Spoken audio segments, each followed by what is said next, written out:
First one came in from Arturo, who says, what details would you say are most relevant in a story? I tend to talk too much.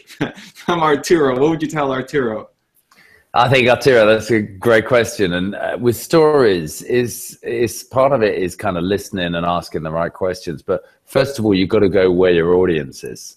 And then secondly, you've got to look at what is your audience needs and relate that to your story. I think they're the key things, and then connect your story with the needs of your customers. And if you do that, I think particularly through kind of social media, and make it authentic and super clear and really crisp, then it's very, very powerful and compelling. And I think to Evan's point as well, you know, if you look at these big companies, you want to get away from that. Don't follow the big guys. Be true to yourself, follow your story, because make it personal, because that's what people want to hear. And anybody can get these big brand agencies coming and, you know, rewrite their website. You look at any of the big corporates in, you know, kind of NYSE companies or big companies, and they all look the same. But your story is unique to you, and be proud of it and make it part of your DNA. So everything you do around your product and your services, connect it with your audience and really apply it to them. And I think they'll follow you. I think the most important part of the story, the first story you have to tell, is your foundation story. Why did you start this thing? Why is it so important to you? What makes you come alive about your business?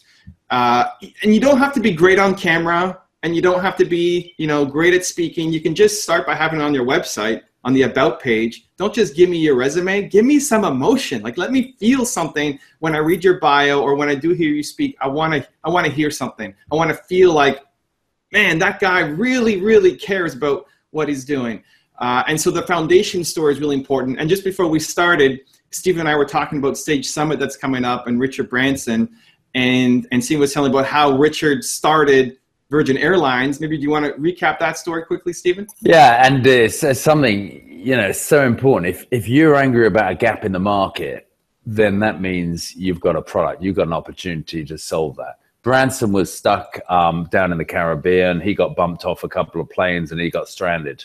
And because of that, that gave him the incentive and the anger and the passion to say, I'm gonna have a low-cost airline that is front and center focused around customers. And, you know, the rest is history. He's built Virgin Atlantic, probably one of the best brands, highest customer service, all these sort of things. And he stayed true to that foundation story that drove his passion in the first place. They didn't know they were awakening a sleeping giant there, the menace they created, and by providing him terrible service.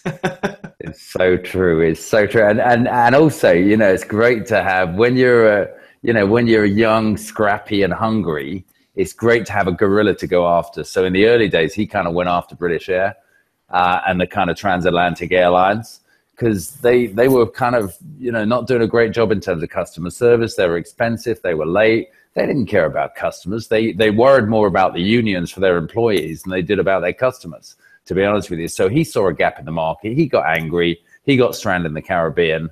And he said, actually, I'm going to change that. I'm going to give a service that customers really value and build an airline around customers and do it cheaply for them, so they can travel around the world and do what they want to do and pursue their dreams. What I love about it is a lot of companies will say, you know, we value our customers and customer service is number one, and this is what we stand for. But when you hear the story of Branson being, you know, upset at an airline and being kicked off the plane and just being so frustrated with it, that kind of brings it home a little bit more. It makes you feel like he actually does care about customer service and isn't just paying lip service to it.